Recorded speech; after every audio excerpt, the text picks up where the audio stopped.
এই গরমে সকলের একই চিন্তা, হালকা পাতলা কি রেসিপি খাবো। হালকা পাতলা মশলা কম দিয়ে মাছের ঝোল তো খাচ্ছি, কিন্তু টেস্ট পাচ্ছি কোথায়। আজকের ভিডিওটা দেখলে এই অভিযোগটা কিন্তু দূর হয়ে যাবে। একদম কম মশলায় হালকা পাতলা একটা পাবদা মাছের ঝোলের রেসিপি শেয়ার করব, যেটা খেতে কিন্তু দুর্দান্ত হয়। মশলা খুবই কম ইউজ করা হয়, আর আলু বড়ি দিয়ে পাবদা মাছের এই ঝোল গরমের দুপুরের খাবারটাকে একদম জমিয়ে দেবে। তাহলে কিন্তু ভিডিওটা পুরোটা দেখতে হবে। Hello friends, welcome back to my channel Priya রান্নাঘরে তোমাদের সবাইকে স্বাগত।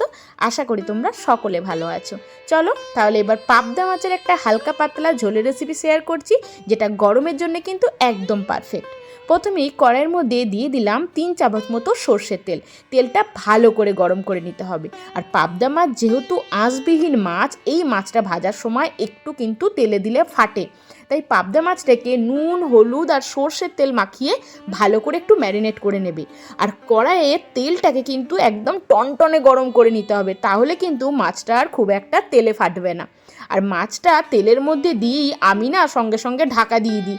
এই মাছ ভাজতে আমার প্রচণ্ড ভয় লাগে। তারপর গ্যাসের ফ্লেমটা লো করে ঢাকা খুলে একদম মাছটাকে কড়া কড়া করে ভেজে নিতে হবে। মাছটা কড়াইয়ের মধ্যে একটু লেগে লেগে যায়, কিন্তু তেলটা যদি ভালো করে গরম করে নেওয়া হয় না, সেই ভয়টা আর থাকবে না। দেখো, একদম দুই সাইডেই লাল লাল করে মাছটা ভেজে তুলে নেব। তারপর এই তেলের মধ্যেই বাকি রেসিপিটাও বানিয়ে নেব। আর এই পাবদা মাছ যখনই তোমরা ভাজবে, একটা জিনিস খেয়াল করতে হবে, কড়াইয়ের মধ্যে কিন্তু খুব বেশি করে মাছ দেওয়া চলবে না। 2 থেকে 3টে মাছ দিয়ে ভাজলে কিন্তু তেলের টেম্পারেচারটা বেশ ঠিক থাকবে। মাছটা ভাজা হয়ে গেছে, এবার মাছটাকে তুলে নিচ্ছি। একটু কড়া করে ভাজলে এই মাছের ঝোলটায় বেশ খেতে ভালো লাগে। ভালো করে কড়াই পরিষ্কার করে নিয়েছি। এবার বাকি যে মাছগুলো আছে, মাছগুলোকে সব ভেজে নিই। একে একে মাছগুলো সব ভেজে নিয়েছি, তারপর কড়াইকে একদম ক্লিন করে নিয়েছি। এবার দিয়ে দেব রেসিপিটা বা তরকারিটা বানানোর জন্য এবার যে তেলটা লাগবে সেটা দিয়ে দিচ্ছি। এখানে দিয়ে দিলাম 2 চামচ মতো সর্ষের তেল। এরপর এই তেলের মধ্যে ভেজে নেব বড়ি। এই পাবদা মাছের ঝোলটা অনেকে আলু বেগুন দিয়েও বানায়, আবার অনেকে আলু বড়ি দিয়েও বানায়। আমার তো আলু বড়ি দিয়ে পাবদা মাছের যে ঝোলটা হয় সেটা বেশ ভালো লাগে, কারণ বড়িটা ভেজে নেওয়ার পর ঝোলে দিলে বড়ির একটা দারুণ ফ্লেভার হয়। আসলে বড়ি যারা খেতে ভালোবাসো আমার মতো, তাদের কিন্তু এই আলু বড়ি দিয়ে মাছের ঝোলটা খেতে দারুণ লাগবে। বড়িটা লাল লাল করে ভেজে তুলে নিচ্ছি।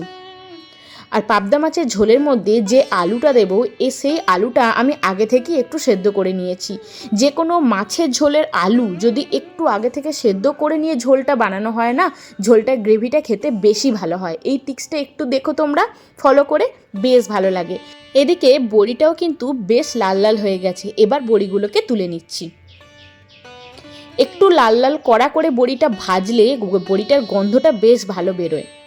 বড়িটাকে তুলে নিচ্ছি। বাকি যে তেলটা আছে, এই তেলের মধ্যে এবার ঝোলটা বানিয়ে ফেলবো।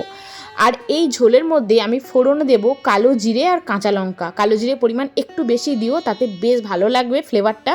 কালো জিরে আর কাঁচা লঙ্কা দিয়ে এই হালকা পাতলা ঝোলটা তোমরা যারা যারা পছন্দ করো, একবার খেয়ে দেখো, খেতে অসাধারণ হয়। 1/2 চামচ মতো কালো জিরে আর 2টো চেরা কাঁচা লঙ্কা দিলাম। লঙ্কাগুলোকে একটু তেলের সঙ্গে হালকা করে ভাজা ভাজা করতে দিতে হবে। তারপরে সেদ্ধ করে রাখা আলুগুলো দিয়ে দেব। আলুগুলোকে একটু হালকা করে ভেজে নেব। দেখতেই পাচ্ছ আলুগুলো এমন সেদ্ধ করেছি যেন আলুগুলো একটুও ভাঙেনি, আলুগুলো গোটা গোটা আছে। আলুগুলোকে তেলের সঙ্গে একটু হালকা করে ভাজা ভাজা করে নেব। আর এই রেসিপিটার মধ্যে আমি মশলা দেব মাত্র বড় চামচের 1 চামচ। আর মশলার মধ্যে আদা, টমেটো আর কাঁচা লঙ্কা বাটা থাকবে, যেটা খুবই পরিমাণে অল্প হবে। এই অল্প তেল মশলার মধ্যে গরমের এই হালকা পাতলা ঝোলটা খেতে দুর্দান্ত হয়। তোমরা বাড়িতে অবশ্যই একবার ট্রাই করো। আর এই ঝোলের রেসিপিটা তোমরা যে কোনো মাছ দিয়ে বানাতে পারবে। শুধুমাত্র যে পাবদা মাছ দিয়েই বানাতে হবে তার কোনো মানে নেই। এটা রুই, কাতলা, ছোট চারা, পোনা, বাটা মাছ, সব কিছু মাছ দিয়ে এই ঝোলটা বানানো যায়। আলুটাকে কিছুক্ষণ আমরা নাড়াচাড়া করে ভেজে নিয়েছি। চলো এবার যে বাটা মশলাটা বেটে রেখেছি মিক্সিং জারে, সেটা দিয়ে দেব বড় চামচের 1 চামচ। এর মধ্যে আছে কাঁচা লঙ্কা, আদা আর টমেটো। ব্যাস এইটুকু মশলা দিয়ে আজকে ঝোলটা বানানো হয়ে যাবে। এবার মশলাটা দেওয়ার পর খুব ভালো করে নাড়াচাড়া করে একটু মিশিয়ে নিতে হবে, কারণ এখানে টমেটো আদা সবটাই তো কাঁচা থাকে, তাই কাঁচা গন্ধটা যাতে না বেরোয় সেই কারণে আলুর সাথে একটু নাড়াচাড়া করে ভালো করে ভাজা ভাজা করে নিতে হবে। তারপর যে বেসিক যে মশলাগুলো আমরা ইউজ করি সেগুলো একে একে দেবো, যার মধ্যে প্রথমেই দিয়ে দিলাম হলুদ গুঁড়ো আর দিয়ে দেবো কাশ্মীরি লঙ্কার গুঁড়ো। ভালো করে নাড়াচাড়া করে সব কিছু একবার মিশিয়ে দেবো। মিশিয়ে দেওয়ার পর এবার ঝোলের জন্য দিয়ে দেবো গরম জল। এই ঝোলটা একটু হালকা পাতলাই ভালো লাগে, তাই জলের পরিমাণটা আমি একটু বেশি দিয়েছি। তোমরা মোটা ঝোল বা একটু গা মাখা মাখা ঝোল খেতে যদি পছন্দ করো সেক্ষেত্রে জলের পরিমাণটা একটু কম দিও। আমি কিন্তু এখানে 3 কাপ মতো, বড় কাপে 3 কাপ মতো জল দিয়ে দিয়েছি, আর জলটা অবশ্যই কিন্তু গরম জল দিও।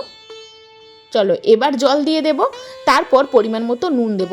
আর এই সময় কিন্তু ভেজে রাখা বড়িগুলো দিয়ে দিতে হবে, কারণ মাছ তো আগে থেকে ভাজাই আছে, বড়িগুলো সেদ্ধ হতে একটু টাইম লাগবে। তাই আলুতে যখন জল দেবো, আলুটা কষানোর পর তখন যদি ভেজে নেওয়া বড়িগুলো দিয়ে দেওয়া হয়, বড়িগুলো কিন্তু খুব ভালোভাবে নরম হয়ে যাবে।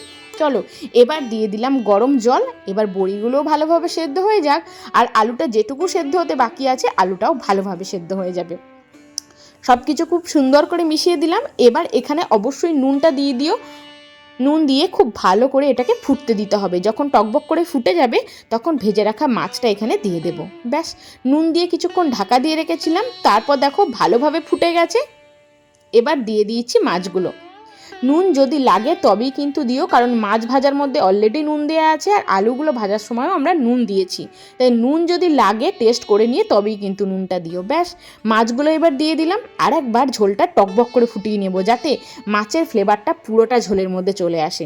শেষে কিন্তু এখনও একটা জিনিস দেওয়া বাকি আছে, কি বলো তো? ধনেপাতা। এই পাতলা ঝোলটায় ধনেপাতা কিন্তু মাস্ট। ধনেপাতা দিলে এর ফ্লেভারটা আরও দ্বিগুণ হয়ে যাবে।